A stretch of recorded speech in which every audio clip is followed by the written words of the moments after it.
kita rasa ini adalah waktu yang sangat sesuai untuk kita membincangkan tentang maslahat berkenaan dengan insurans ni. Insurans tak bermasalah, tapi ini ada agenda yang kita nak bawa. Tak lupa kepada sahabat saya, Ayanda Cik Tun, dan merupakan Tuan Fazil Muhammad Dali, juga di sebelah kiri saya Tuan Ali kita, brother kita, Abang Osman kita, yang merupakan inilah antara orang-orang yang kita rasa mereka juga adalah pengguna. Kita ni sebenarnya tahu je pasal insurans ni. Insurans ni sebenarnya kalau tuan-tuan tahu, dia adalah perkara yang membantu kita, betul? Itulah sepatutnya perlu berlaku. Tapi kadang-kadang sebahagian yang di mana kita rasa syarikat-syarikat yang menguruskan ini, yang kita kira kadang-kadang tidak memihak kepada orang yang perlukan pertolongan. Contohnya insurans ni, apa yang dia kena buat? Insurans ni bila kita, contoh, saya ambil satu contoh. Kalau kita masuk hospital yang ada medical card, dia akan claim insurans daripada insurans lah. Jadi ejen inilah kena telus dan jujur, yang di mana urusan itu benar-benar telus dan mendapat keadilan kepada pesakit. Contohnya begitu. Dia ada insurans ni banyak, sudut skop dia besar. Insurans nyawa, insurans medik, dia ada insurans kereta, insurans motor, macam-macam. Cuma hari ini saya nak bercakap tentang maslahat ialah bagaimana agensi-agensi yang menguruskan ataupun ejen-ejen yang menguruskan kadang-kadang ia tidak memihak kepada pengguna kat Malaysia. Contohnya, orang aksiden motor. Bila aksiden motor, perkara pertama yang dia nak adalah cepat claim. Kadang-kadang nak claim pun, ya Allah sahabat, kadang-kadang nak claim saja, belum claim lagi, postmortem saja. Postmortem pun kadang-kadang ambil masa sampai 2 ke 3 minggu. Claim jangan katakan lagi, kadang-kadang dah sampai motor dah jadi buruk kalau motor tu. Sebab itu saya nampak benda ini perlu adakan satu pendedahan kepada masyarakat pengguna yang hari ini. Sebab kita bayar, insurans ni bayar, bukannya free. Kalau kita tengok insurans rumah kena bayar, rumah tu nak beli kena ada insurans. Contohnya rumah harga 250,000, kena bayar insurans pun lebih kurang RM5,000 lebih juga insurans. Jadi insurans mendapat, saya kira dia macam ni lah, give and take lah. Insurans dapat keuntungan untuk rolling. Sebab apa? Bila insurans kita bayar, insurans akan menggunakan duit ni untuk rolling, sahabat. Dia rolling untuk, dia tak pastilah apa investment yang mereka buat, tetapi mereka memberi benefit balik kepada pengguna, maksudnya yang membayar insurans ni. Jadi sebab itu saya nampak benda ini perlu ada keterusan, maksudnya ada keadilan juga kepada ni. Kadang-kadang janganlah syarikat-syarikat yang menguruskan insurans ni, syarikat agensi yang menguruskan insurans ni, dia saya sebut agensi ni bukan kerajaan, agensi ni maksudnya agensi lah, maksudnya syarikat yang menguruskan bagaimana claim ini berlaku, maksudnya claim ini mendapat kepada pengguna. Postmortem yang dibuat, sebab saya tahu benda ini dikontrol oleh sebahagian besarnya adalah mereka-mereka yang saya kira insya-Allah sebahagian besarnya banyak membantu, tapi sebahagian kecilnya lagi mungkin kita kira tak membantulah. Kadang-kadang nak claim satu-satu motor accident sampai ambil masa, saya ingat dekat 2 bulan. Sebenarnya prosesnya begitu cepat. Selepas postmortem, kata dia yang buat postmortem ni dia ada lesen. Orang yang buat postmortem dia ada lesen. Bila dia accident, orang postmortem akan datang. Syarikat yang akan buat, ejen-ejen ni di bawah syarikat agensi ni akan datang buat penilaian. Motor ni berapa yang perlu claim dalam buat postmortem tu, katakanlah kerosakan accident ni 15,000 contoh, 15. Tapi kadang-kadang dia nak hantar report tu kepada syarikat insurans tu, kadang-kadang mengambil masa yang begitu lama. Sedangkan kadang-kadang orang ni motor dah tak ada nak pergi kerja, nak pakai. Jadi pergi kepada insurans pula buat penilaian lagi. Memang itulah tanggungjawab dia, macam doktor lah kan, kena buat penilaian lagi, barulah dia beri claim. Dan beri claim dia beri kepada mana? Syarikat-syarikat yang mempunyai ataupun yang berdaftar dengan syarikat-syarikat insurans, barulah dia boleh claim. Tak boleh suka-suka ni. Jadi sebab itu kita rasa setelah kita mendapat isu ini, dan sebenarnya saya nak menasihati dan juga mencadangkan syarikat-syarikat agensi ini yang bekerjasama dengan insurans perlu memihak kepada pengguna.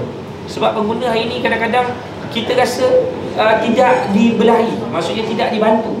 Saya tidak menafikan insurans banyak memberi bantuan, tetapi proses itu begitu lama. Kadang-kadang accident kereta ambil masa sampai, saya rasa sampai 2 bulan pun ada. Padahal insurans mempunyai polisi yang di mana mereka ada investment, membuat investment, dan duit itu memang perlu diberikan balik kepada, bila dah kata accident kena bayar lah. Jadi sebab itu kita hari ini cuba untuk mencari jalan untuk bekerjasama dengan syarikat-syarikat yang mungkin boleh menjadi sebahagian kita untuk rujuk. Kita nak merujuk untuk supaya kita dapat kerjasama. Kurang-kurangnya kita ada laluan. Okey, ini motor accident. Tolong kita nak tengok you buat postmortem dengan cepat. Mesti kita nak akan dapat insurans dan tak nak overclaim. Sebab sekarang kadang-kadang overclaim. Rosaknya baru RM5,000 sebenarnya, tapi bengkel overclaim sampai RM10,000. Benda ni kita tahu. Saya tahu benda ni tidak mendatangkan buruk kepada pengguna, tapi sebenarnya buruklah pasal pengguna bayar. Bagilah overclaim. Kalau you nak claim RM10,000, RM5,000 you bagi bengkel, RM5,000 bagilah kepada ni. Ini tidak. Mereka akan collect daripada mana? Daripada medical card punya insurans dan sebagainya. Sebab itu saya nampak ini sangat penting. Sebab itu kita mencadangkan sangat-sangat supaya hari ini mana-mana syarikat yang mungkin boleh adakan kerjasama dengan kita. Dan sebenarnya kita ada buat penilaian. Kita ada jumpa lebih kurang satu syarikat yang kita rasa dia telah bentangkan kepada kita bahawa inilah sebenarnya proses. Bila berlaku satu-satu kemalangan, dia akan ada berlaku postmortem. Bila postmortem ini yang mempunyai lesen ini tidak banyak kepada masyarakat kita, ramai yang tahu untuk menguruskan. Sebab itu bila kita mendapat rakan strategik lah yang insya-Allah akan bekerjasama kita, dan mungkin akan lebih ramai lagi syarikat-syarikat yang akan bekerjasama, dan kita akan merujuk dah tak ada dah orang kena tipu. Kuranglah sikit orang kena tipu. Contohnya orang accident kereta kena tipu lagi, overclaim lagi, dah lah claim lambat, kereta keluar lambat, apa pun tak dapat. Jadi ini sebenarnya yang saya duk tengah fikir ni, macam mana kita boleh buat sama-sama untuk menyelesaikan masalah ini. Jadi sebab itu kita memang mengharapkan benda ini mendapat perhatian daripada JPJ, Jabatan Pengangkutan Jalan, kerana memudahkan juga urusan kalau ada syarikat yang kita kira memang buat kerja dengan betul. Sebab kadang-kadang benda ni dah immune bang. Sebab apa? Syarikat tu dah lama bertapuk, dah 30 tahun, 40 tahun dah dia jadi macam tu. Jadi kadang-kadang kalau ada syarikat-syarikat baru ni, baru nak involve, dah kena tunggu dengan dia orang punya tonton-tonton ni tak bagi. Duduk dekat depan JPJ tu nak pukul dan sebagainya, you jangan masuk this area dan sebagainya. Ini benda yang berlaku. Sebab itu saya nampak agensi kerajaan kena buka peluang kepada syarikat-syarikat swasta yang di mana mereka cuba buat benda ini dengan telus. Jadi sebab itu sidang media ini diadakan, tujuan utamanya adalah untuk menyelesaikan masalah yang dah lama dah. Berapa ramai kita dengar macam pengguna kena tipu dengan insurans. Tidak. Yang kena tipu dengan insurans ni adalah insurans pun kena tipu dengan agensi. Agensi tu yang sebenarnya menguruskan untuk mendapat claim tu. Ejen-ejen ini, sebab itu kita fokuskan kepada ulat-ulat ini. Sebab itu saya minta kepada rakan-rakan media untuk sebarkan benda ini, sampaikan kepada kita punya Ketua Pengarah Jabatan Pengangkutan Jalan JPJ. Pasal kita tak payahlah kacau menteri sibuk kan. Kita kacau Ketua Pengarah. Kita minta kepada Ketua Pengarah untuk berikan kerjasama, berikan laluan untuk kita berbincang tentang masalah ini, untuk kita sama-sama selesaikan benda ini. Sebab saya rasa susah betul nak berurusan dalam urusan accident ni bang. Susah sangat. Kadang-kadang kalau orang tak pandai, bukan tak pandai sebab apa, dia macam ni. Bukan semua orang pandai dalam bidang-bidang yang tertentu. Contoh, kalau orang doktor, takkan nak suruh pergi tanam padi. Macam tu lah dalam bidang-bidang bengkel ni. Yang pandai, mekanik lah pandai. Dia kata kena tukar sepanah, dia pun tukar. Okay, macam Abang Ali King ni, dia kira hebat dalam bidang pemotoran, Harley Davidson. Kalau tanya dia pasal motor, semua dia tahu lah. Sahabat saya pun lebih kurang semua dia tahu lah. Kalau tanya saya motor, tukar sepanah pun macam tu kan. Maksudnya nak cerita hari ni, tak semua orang tahu dalam bidang itu. Jadi sebab itu, bila bidang ini kita lihat, orang yang sepatutnya yang menyalurkan kepada kita laluan yang betul sahabat, dia tidak menyalurkan. Yang perlu memudahkan urusan, dia tidak memudahkan urusan. Jadi sebab itu kita rasa perlulah agensi JPJ ni untuk membuka ruang lah kepada muka-muka baru yang untuk menguruskan benda ini, supaya benda ini tidak menjadi kroni punya pembentukan yang sebelum ini, yang kita rasa dah lama dah dia orang bermaharajalela. Bukan maksud kita tak nak kerja sama dengan mereka, nak, tapi telus lah sikit. Kalau benda RM10,000, benda RM5,000, janganlah kau pergi cas RM10,000. Kalau kau nak cas RM10,000 boleh, kau ambil RM5,000 kau bagi kepada orang yang accident motor yang patah kaki. Ini yang benda yang kita sedang bincangkan.